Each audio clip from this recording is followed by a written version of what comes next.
Moon செய்திகளுக்காக ஸ்ரீதேவி. இன்றைய முதன்மை செய்திகள்.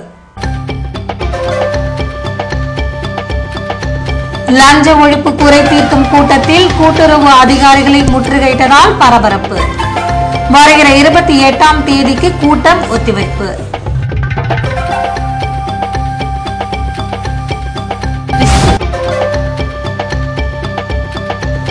புதுவை அரசு மருத்துவமனையில் சிகிச்சை பெற்ற தனியார் கம்பெனி ஊழியர் மர்ம சாவு. உறவினர்களின் முற்றுகையால் போலீசார் சமரசம்.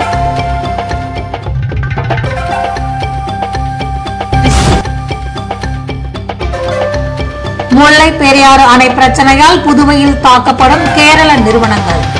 பாதுகாப்பு வழங்கும்படி மலையாளிகள் கோரிக்கை. இனி விரிவான செய்திகள்.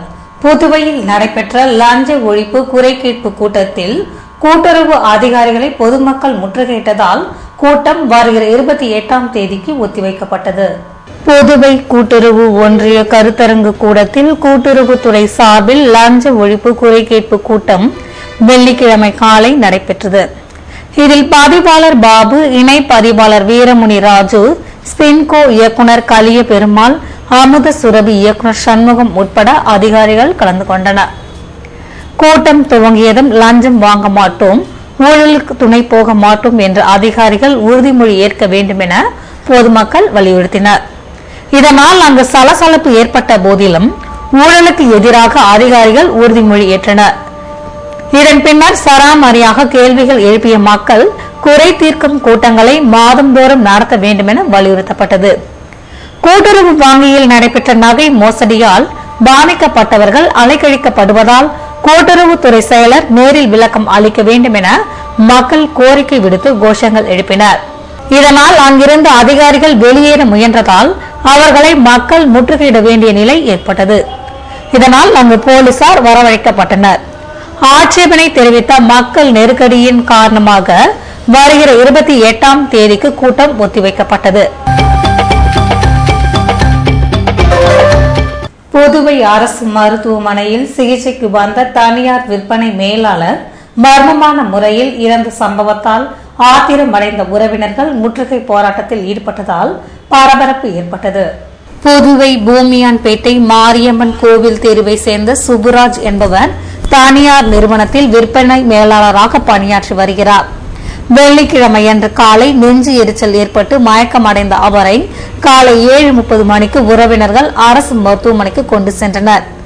அங்கு அவரை பரிசோதித்த மருத்துவர்கள் மாத்திரை கொடுத்ததுடன் வெளிப்புற சிகிச்சை பிரிவில் காண்பித்து பரிசோதிக்கும்படி கூறிய நிலையில் காலை 8:30 மணிக்கு சுப்புராஜ் மரணமடைந்தார். இவரது மரணத்திற்கு மருத்துவர்களின் அலட்சிய போக்கை காரணம் என்று கூறி சுப்புராஜின் உறவினர்கள் மருத்துவமனையை முற்றுகையிட்டு போராட்டத்தில் ஈடுபட்டனர். இதனை அறிந்த போலீசார் பேச்சுவார்த்தை நடத்தியதுடன் ஜிப்மரில் பிரேத பரிசோதனை நடத்தப்படும் என கூறியதால் உறவினர்கள் தங்கள் போராட்டத்தை விலக்கிக் கொண்டனர். முல்லை பெரியாறு அணை விவகாரம் காரணமாக புதுவையில் உள்ள கேரள நிறுவனங்கள் மீது தாக்குதல் நடத்தப்பட்டு வருவதால் அரசு பாதுகாப்பு வழங்க வேண்டும் என முதல்வரிடம் மலையாளிகள் மனு அளித்துள்ளனர். முல்லை பெரியாறு அணை பிரச்சனையில் உச்சநீதிமன்ற தீர்ப்பினை மதிக்காமல் கேரள மக்களை தூண்டிவிட்டு வன்முறை மூலம் அணைக்கு பாதிப்பு ஏற்படுத்த அம்மாநில முதல்வர் செயல்பட்டு வருவதாக கூறியும் கேரள எல்லையில் உள்ள மக்களை அச்சுறுத்தும் போக்கினை கண்டித்து தமிழகம் மற்றும் புதுவையில் கடும் விமர்சனங்கள் எழுந்துள்ளன. மேலும் கேரளாவிற்கு செல்லும் தமிழக ஐயப்ப பக்தர்கள் மற்றும் கூலி வேலைக்கு சென்ற தமிழக பெண்கள் தாக்கப்பட்டு வருகின்றனர். இதனை கண்டித்து ஒரு சில அமைப்பினர் புதுவை காமராஜர் சாலையில் உள்ள கேரள நகைக்கடைகள் மற்றும் நிறுவனத்திற்குள் புகுந்து தாக்குதலில் ஈடுபட்டு வருகின்றனர். இதனால் சம்பவ பகுதியில் போலீசார் பாதுகாப்பை பலப்படுத்தி உள்ளனர். தமிழகத்தை போன்று புதுவையிலும் கேரளாவை சேர்ந்தவர்களின் கடைகள் தாக்கப்படுவதால் இரு மாநில மக்களின் நட்பில் பிளவு ஏற்பட்டுள்ளது. எனவே புதுவையில் உள்ள கேரள நிறுவனங்களுக்கு பாதுகாப்பு வழங்க வேண்டும் என முதல்வர் ரங்கசாமியிடம் மலையாள வியாபாரிகள் மனு அளித்து வலியுறுத்தியுள்ளனர். புதுவையில் நடைபெற்று வரும் பயிலரங்கில் சங்க இலக்கியம் குறித்து பேராசிரியர்கள் உரை நிகழ்த்தினர். புதுவை மொழியியல் பண்பாட்டு ஆராய்ச்சி நிறுவனம் சார்பில் தமிழ் ஆராய்ச்சி மாணவர்களுக்கு தொல்காப்பிய எழுத்து சொல் இலக்கண மரபும் சங்க இலக்கியமும் என்ற தலைப்பில் 10 நாள் பயிலரங்கம் லாஸ்பேட்டை மகளிர் தொழில்நுட்ப கல்லூரியின் கருத்தரங்க அறையில் கடந்த புதன்கிழமை துவங்கியது. இந்த பயிலரங்கில் பயிற்சி பெற புதுவை, தமிழகம், டெல்லி உள்ளிட்ட பல்வேறு பல்கலைக்கழகங்களில் இருந்து டாக்டர் பட்ட ஆராய்ச்சியாளர்கள் பங்கேற்றுள்ளனர். இதன் தொடர்ச்சியாக வெள்ளிக்கிழமையன்று தொடர் மொழி அமைப்பும் அல்வழி வேற்றுமை புணர்ச்சிகளும் என்ற தலைப்பில் வேலூர் திருவள்ளுவர் பல்கலைக்கழக தமிழ்துறை தலைவர் ஜெயராமனும் தொடர் கிளவியாக்கமும் சங்க இலக்கியமும் என்ற தலைப்பில் சென்னை மாநில கல்லூரி இணை பேராசிரியர் சீனிவாசன் ஆகியோர் உரையாற்றினர். புதுவை கருவடிக்குப்பத்தில் குப்பைகள் கொட்டப்பட்டு வரும் இடத்தினை உள்ளாட்சித்துறை அமைச்சர் பன்னீர்செல்வம் பார்வையிட்டார். புதுவை நகர பகுதிகளில் சேகரிக்கப்படும் குப்பைகள் கருவடிக்குப்பம் பகுதியில் கொட்டப்படுவதால் தொற்று நோய் ஏற்படுவதாக கூறி அப்பகுதியை சேர்ந்த மக்கள் கடந்த சில ஆண்டுகளாக எதிர்ப்பு தெரிவித்து வருகின்றனர். இதனால் அங்கு கொட்டப்பட்டு வந்த குப்பைகள் 10 கண் அருகில் கொட்டப்பட்டது. இதற்கு மக்கள் எதிர்ப்பு தெரிவித்து வருவதால் குப்பைகள் தரம் பிரிக்கப்பட்டு உரமாக்கப்பட்டு வருகிறது. இதுபோன்ற சூழ்நிலையில் கருவடிக்குப்பத்தில் குப்பைகள் சேகரிக்கப்படும் இடத்தில் அமைச்சர் பன்னீர்செல்வம் அதிகாரிகளுடன் சென்று ஆய்வு மேற்கொண்டார். அப்போது முன்னாள் அமைச்சர் கல்யாணசுந்தரம் உடன் இருந்தார்.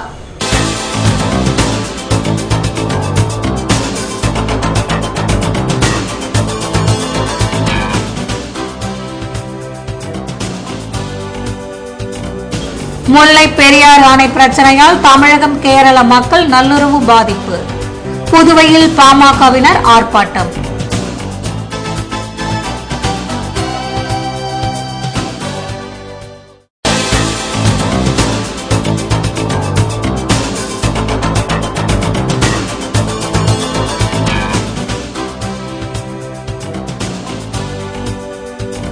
கடலில் எல்லை தாண்டி மீன்பிடித்த இலங்கை மீனவர்கள் புதுவை போலீசாரிடம் ஒப்படைப்பு. விசாரணைக்கு பின்னர் சிறையில் அடைப்பு. விவரம் விளம்பர இடைவேளைக்கு பிறகு.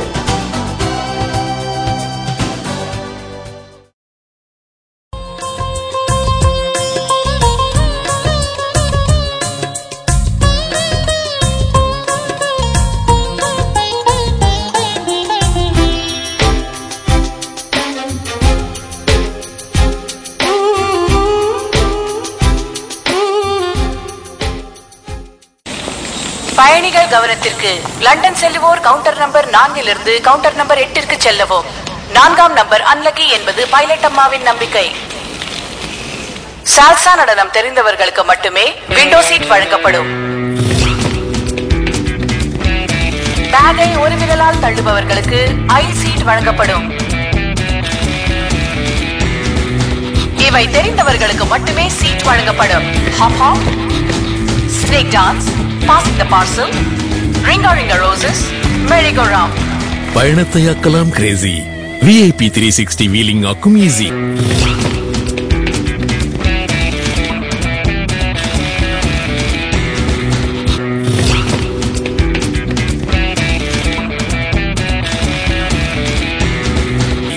Happy journey.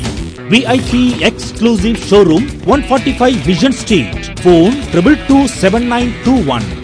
Little Mayfair 321 MG road, Puducherry.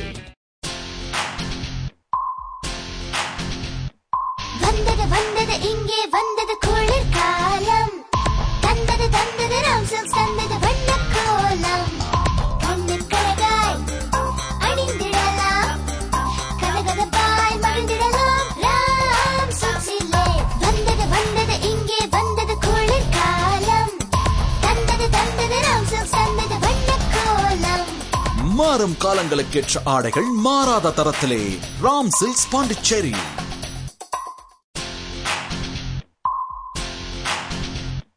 வந்தது வந்தது இங்கே வந்தது குளிர் காலம். தந்தது தந்தது ராம்சல் தந்தது வண்ண கோலம். கண்ணின் கழகாய் அணிந்திடலாம், கலகலப்பாய் மகிழ்ந்திடலாம் ராம்சல்ஸிலே. வந்தது வந்தது இங்கே வந்தது குளிர் காலம். தந்தது தந்தது ராம்சல் தந்தது வண்ண கோலம். மாறும் காலங்களுக்கேற்ற ஆடைகள் மாறாத தரத்திலே ராம் சில்க்ஸ் பாண்டிச்சேரி.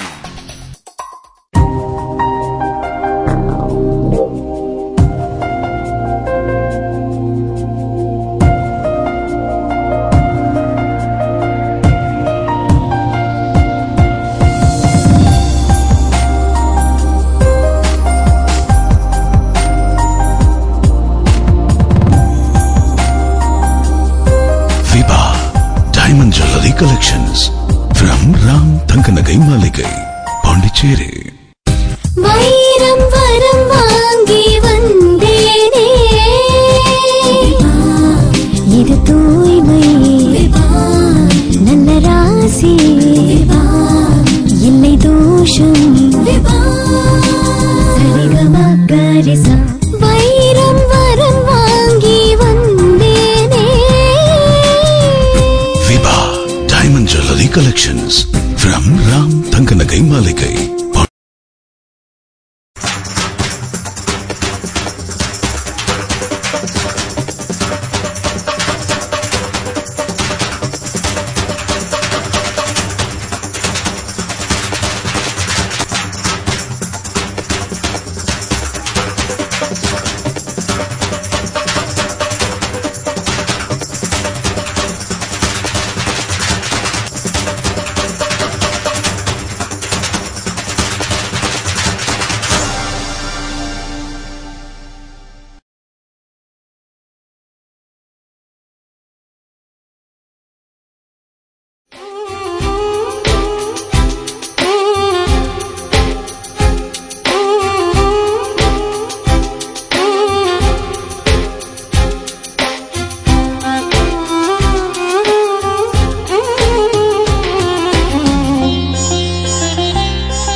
செய்திகள் தொடர்கின்றன. புதுவையில் திருக்குரானின் தமிழாக்கம் வருகிற 18ஆம் தேதி அன்பளிப்பாக வழங்கப்பட இருப்பதாக இந்திய தவ்ஹீத் ஜமாத்தின் நிகழ்ச்சி ஒருங்கிணைப்பாளர் மீர் முகமது தெரிவித்துள்ளார். புதுவையில் செய்தியாளர்களை சந்தித்த அவர், இந்திய தவ்ஹீத் ஜமாத் சார்பில் மத பாகுபாடின்றி திருக்குரான் தமிழாக்கம் அன்பளிப்பு மற்றும் மத நல்லிணக்க நிகழ்ச்சி வருகிற 18ஆம் தேதி காலை 10 மணிக்கு சாய்பாபா திருமண நிலையத்தில் நடைபெற உள்ளது என்றும், இந்திய தவ்ஹீத் ஜமாத்தின் தலைவர் பாகர் திருக்குரான் வழங்கி சிறப்புரையாற்ற உள்ளதாக தெரிவித்தார். புதுவையில் கோரிக்கையை வலியுறுத்தி தினக்கூலி மற்றும் வவுச்சர் ஊழியர்கள் கல்வித்துறை அலுவலகம் முன்பாக ஆர்ப்பாட்டத்தில் ஈடுபட்டனர். புதுவை கல்வித்துறையில் பணியாற்றும் தினக்கூலி பகுதி நேர ஊழியர்கள் அனைவரையும் நிரந்தரம் செய்ய வேண்டும், அனைத்து பகுதி நேர வவுச்சர் பில் ஊழியர்களையும் தினக்கூலியாக மாற்ற வேண்டும் என்ற கோரிக்கையை வலியுறுத்தி கல்வித்துறை தினக்கூலி பகுதி நேர மற்றும் வவுச்சர் பில் ஊழியர்கள் கூட்டமைப்பினர் கல்வித்துறை வளாகம் எதிரே கண்டன ஆர்ப்பாட்டத்தில் ஈடுபட்டனர். மத்திய கூட்டமைப்பின் பொதுச் செயலாளர் லட்சுமணசாமி தலைமை தாங்க பொறுப்பாளர்கள் கண்டன உரையாற்றினர். இதில் சங்க நிர்வாகிகள் மற்றும் உறுப்பினர்கள் கலந்து கொண்டனர். முல்லை பெரியாறு அணை விவகாரத்தில் கேரள அரசின் போக்கை கண்டித்து புதுவையில் பாட்டாளி மக்கள் கட்சியினர் ஆர்ப்பாட்டத்தில் ஈடுபட்டனர். முல்லை பெரியாறு அணை பிரச்சனையில் உச்சநீதிமன்ற தீர்ப்பினை மதிக்காமல் கேரள மக்களை தூண்டிவிட்டு வன்முறை மூலம் அணைக்கு பாதிப்பு ஏற்பட அம்மாநில முதல்வர் செயல்பட்டு வருவதுடன் கேரள எல்லையில் உள்ள மக்களை அச்சுறுத்தும் போக்கினை கண்டித்து தமிழகம் மற்றும் புதுவையில் போராட்டங்கள் தீவிரமடைந்துள்ளது. மேலும் கேரளாவிற்கு செல்லும் தமிழக ஐயப்ப பக்தர்கள் மற்றும் கூலி வேலைக்கு சென்ற தமிழக பெண்கள் தாக்கப்பட்டு வருகின்றனர். முல்லை பெரியாறு பிரச்சனையில் கேரள அரசின் நடவடிக்கையால் தமிழகத்தில் கொந்தளிப்பு நிலை ஏற்பட்டுள்ளதால் அம்மாநில அரசின் போக்கை கண்டிக்கும் வகையிலும் இப்பிரச்சனையில் மத்திய அரசு தலையிட்டு உடனடி நடவடிக்கை எடுக்க வேண்டும் என வலியுறுத்தி புதுவையில் பாட்டாளி மக்கள் கட்சியினர் வெள்ளிக்கிழமையன்று அண்ணா சிலை அருகில் ஆர்ப்பாட்டத்தில் ஈடுபட்டனர். இதற்கு கட்சியின் மாநில செயலாளர் அனந்தராமன் தலைமை தாங்க ராமகிருஷ்ணன், அருள்முருகன், சுப்பிரமணியன், மதியழகன் ஆகியோர் முன்னிலை வகித்தனர். இதில் கலந்து கொண்ட கட்சியின் நிர்வாகிகள் மற்றும் தொண்டர்கள் தங்கள் கோரிக்கையை கோஷங்களாக வெளிப்படுத்தினர்.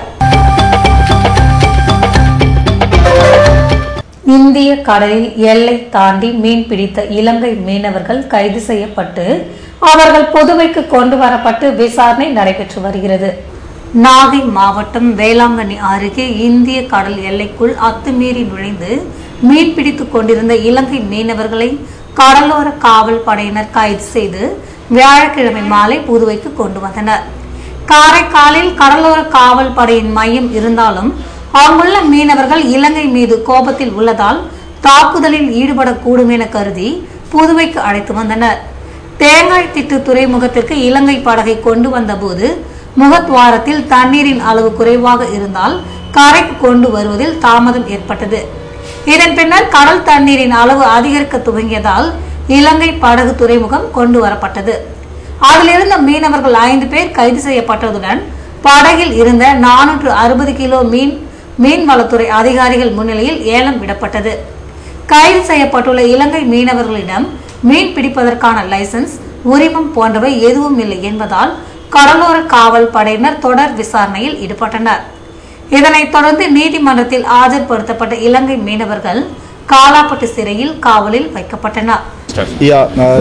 A Sri Lankan boat has been apprehended while patrolling in the coastal area in the Bay of Bengal by Indian Coast Guard ship Vishwast, and the boat has been apprehended. The name is Malaysia 1, and it was apprehended around 40 miles of Velangani on 14th December 11 evening, and it has entered Indian waters and violated MZI Act 1981. On interrogation, it was found that fishing boat with 5 crew members departed Trincomalee of Sri Lanka on 30th of November. The boat was fishing in the Indian territorial waters since 7th December. The apprehended boat was towed to Puducherry. This is the first time a Sri Lankan boat has been brought to this designated port under the MZI regulations, and the boat is being handed over to local police along with the 5 crew, and they have been found to violate various sections of MZI Act, and appropriate further action will be taken by police after the preliminary joint interrogation which is being done by various agencies. அங்காடி தெரு பாடத்தை நினைத்தபடி முழுமையாக எடுக்க முடியவில்லை என்று புதுவையில் துவங்கிய குறும்பட ஆவணப்பட துவக்க விழாவில் திரைப்பட இயக்குனர் வசந்தபாலன் கவலை தெரிவித்தார். புதுவை பல்கலைக்கழகம், மும்பை மத்திய திரைப்பட பிரிவு, தமிழ்நாடு முற்போக்கு எழுத்தாளர் கலைஞர்கள் சங்கம் ஆகியவை சார்பில் தேசிய ஆவணப்பட குறும்பட திருவிழா துவக்க நிகழ்ச்சி உப்பளம் பெட்டி செமினார் பள்ளி வளாகத்தில் வியாழக்கிழமை மாலை நடைபெற்றது. சங்க தலைவர் தமிழ்செல்வன் தலைமை தாங்க பாரசுராமன் முன்னிலை வகித்தார். ஒருங்கிணைப்பாளர் ராமச்சந்திரன் வரவேற்புரையாற்ற சிறப்பு விருந்தினராக கலந்து கொண்டு பேசிய திரைப்பட இயக்குனர் வசந்தபாலன், அங்காடி தெரு படத்தை நினைத்தபடி முழுமையாக எடுக்க முடியவில்லை எனவும் பொருளாதாரம், அரசியல், சென்சார் போன்றவை காரணமாக 10% தான் எடுக்க முடிந்தது என கவலை தெரிவித்தார். நிகழ்ச்சியில் பேசிய திரைப்பட எடிட்டர் லெனின், தற்போதுள்ள சூழலில் என்ன திரைப்படம் எடுக்கிறோம் என்று தெரியாமலேயே படம் எடுப்பதாகவும் 2.25 மணி நேரம் எடுக்க வேண்டியதை 100 மணி நேரம் எடுப்பதால் எடிட்டர் பாடுதான் திண்டாட்டம் என்றார். புதுவையை போன்று தமிழகத்திலும் ஆவணப்பட குறும்பட விழாவை நடத்த வேண்டும் என கோரிக்கை விடுத்தார். விழாவில் பேசிய திரைப்பட கழகத்தின் சென்னை மண்டல தணிக்கை அதிகாரி பக்கிரிசாமி பேசும்போது, இந்தியாவின் கலாச்சாரங்களை மக்களுக்கு தெரியப்படுத்த இது போன்ற விழாக்கள் உதவிடும் எனவும், அதற்காகவே இது போன்ற விழாக்களை மாநில தலைநகரங்களில் நடத்தி வருகிறோம் என்றார். இந்நிகழ்ச்சியில் பல்கலைக்கழக ஊடகவியல் துறை பேராசிரியர் தமிழ்செல்வன், ஆவணப்பட இயக்குநர்கள், மாணவ மாணவிகள் கலந்து கொண்டனர்.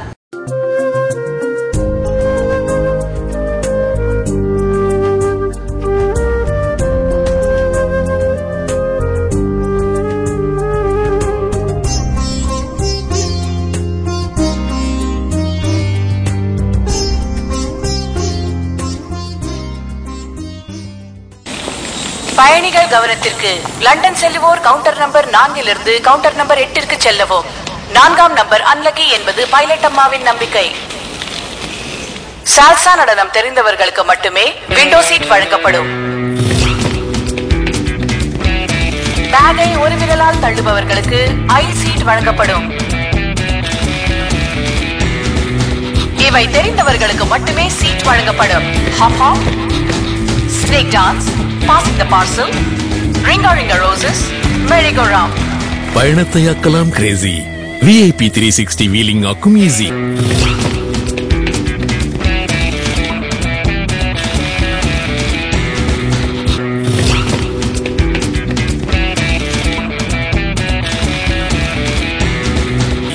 Happy journey. VIP exclusive showroom 145 Vision Street. Phone 222791. Little Mayfair 321 MG road Puducherry. Maraimalai Adigal சாலை மணி எலக்ட்ரானிக்ஸின் தீபாவளி சலுகைகள் நவம்பர் முழுவதும். நீங்கள் காலவெலும் எதிர்பார்த்திடாத அட்டகாசமான இலவச பொருட்கள். டைரக்ட் கூல் ஃப்ரிட்ஜுடன் 630 ரூபாய் மதிப்புள்ள பிரஸ்டீஜ் நான் ஸ்டிக் தவா இலவசம். ஃப்ராஸ்ட் ஃப்ரீ ஃப்ரிட்ஜுக்கு 910 ரூபாய் மதிப்புள்ள பிரஸ்டீஜ் 3 லிட்டர் குக்கர் இலவசம். ஃபுல்லி ஆட்டோமேட்டிக் வாஷிங் மிஷின்களுக்கு 745 ரூபாய் மதிப்புள்ள Prestige iron box. Front loading washing மிஷின்களுக்கு 2390 ரூபாய் மதிப்புள்ள பிரஸ்டீஜ் நான்-ஸ்டிக் குக்வேர் செட். மேலும் LCD, LED, 3D டிவிகளுக்கு USB பென் டிரைவ் அல்லது DVD பிளேயர் அல்லது DTH கனெக்ஷன் இலவசம். நம்ப முடியாத விலையில் ஸ்டார் ரேட்டட் ஏர் கண்டிஷனர்கள், மேலும் microwave oven, dish washer, home theatre என எது வாங்கினாலும் ஆச்சரியமூட்டும் இலவச பரிசுகள் நிச்சயம் உண்டு. விஸ்தாரமான பார்க்கிங் வசதி, ஞாயிறு விற்பனை உண்டு. பாண்டி, தென்னார்காடு மாவட்டங்களுக்கு இலவச டோர் டெலிவரி. மறந்துடாதீங்க, பாண்டி மணி எலக்ட்ரானிக்ஸ் இப்ப மறைமலை அடிகள் சாலை பொட்டானிக்கல் கார்டன் எதிரில மாறியாச்சு. புதுவை தங்க மாளிகை, புதுவை தங்க மாளிகை, கண்கள் தேடுமே உள்ளம் நாடுமே எத்தனை அற்புத ரகங்கள், கலையின் காவியம் அழகின் ஓவியம் நகைகளின் ஆலயம் தரத்தின் தாயகம் புதுவை தங்க மாளிகை. எல்லாவித பொன் ஆபரணங்களுக்கும் தரத்தின் தாயகம் புதுவை தங்க மாளிகை. புதுவை தங்க மாளிகை, புதுவை தங்க மாளிகை, புதுவை தங்க மாளிகை, கண்கள் தேடுமே உள்ளம் நாடுமே எத்தனை அற்புத ரகங்கள், கலையின் காவியம் அழகின் ஓவியம் நகைகளின் ஆலயம் தரத்தின் தாயகம் புதுவை தங்க மாளிகை. எல்லாவித பொன் ஆபரணங்களுக்கும் தரத்தின் தாயகம் புதுவை தங்க மாளிகை. புதுவை தங்க மாளிகை. ரியல் எஸ்டேட் வியாபாரத்தில் நம்பிக்கை பெற்ற தீபம் பிரமோட்டாஸ் நிறுவனத்தின் மேலும் ஒரு புதிய மனைப்பிரிவு ஸ்ரீ லட்சுமி நரசிம்மர் நகர், தவளக்குப்பம் டு வில்லியனூர் மெயின் ரோட்டில் பிரிஸ்ட் யூனிவர்சிட்டி எதிரிலேயே அமைந்துள்ள நகர்தான் ஸ்ரீ லட்சுமி நரசிம்மர் நகர். மனையின் சிறப்பம்சங்கள்: சுவையான குடிநீர், உடனடி மின்சாரம், நல்ல காற்றோட்டமான மனைப்பிரிவு, அகலமான சாலை வசதி, 24 மணி நேர பஸ் போக்குவரத்து வசதி. மனைக்கு மிக அருகில் அரவிந்தர் கண் மருத்துவமனை, சிங்கிரி கோவில், பள்ளிகள் மற்றும் குடியிருப்புகள். முதலீடு செய்வதற்கும் உடனே வீடு கட்டுவதற்கும் மிகச்சிறந்த இடம்தான் ஸ்ரீ லட்சுமி நரசிம்மர் நகர். இவ்வளவு சிறப்பம்சங்களுடன் கூடிய மனையின் விலையோ மிக மிக குறைவு. மேலும் விவரங்களுக்கு தீபம் பிரமோட்டாஸ், செல் 9894236198, 9786990957.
புதுவையில் இன்றைய வெப்பநிலை அதிகபட்சமாக 82 டிகிரி ஃபாரன்ஹீட்டாக பதிவானது. நாளைய வானிலை 82 டிகிரி ஃபாரன்ஹீட்டாக காணப்படுவதுடன் லேசான மழைப்பொழிவு இருக்கும் என வானிலை மையம் தெரிவித்துள்ளது.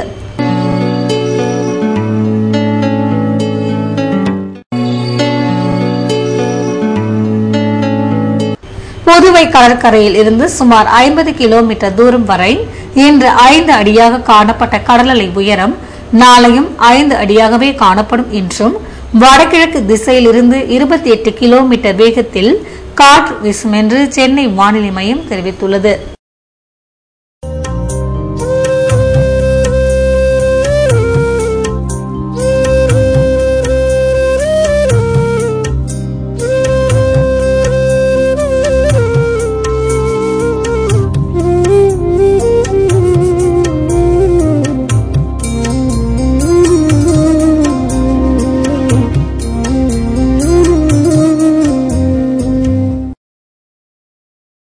மீண்டும் இன்றைய முதன்மை செய்திகள். லஞ்ச ஒழிப்பு குறை தீர்க்கும் கூட்டத்தில் கூட்டுறவு அதிகாரிகளை முற்றுகையிட்டதால் பரபரப்பு. வருகிற 28ஆம் தேதிக்கு கூட்டம் ஒத்திவைப்பு.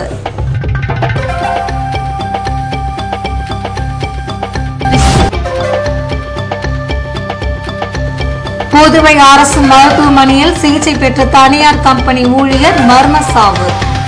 உறவினர்களின் முற்றுகையால் போலீசார் சமரசம்.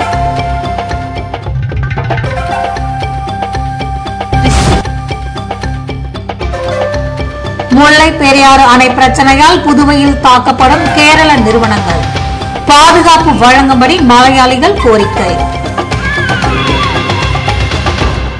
இத்துடன் செய்திகள் நிறைவடைகின்றன. வணக்கம்.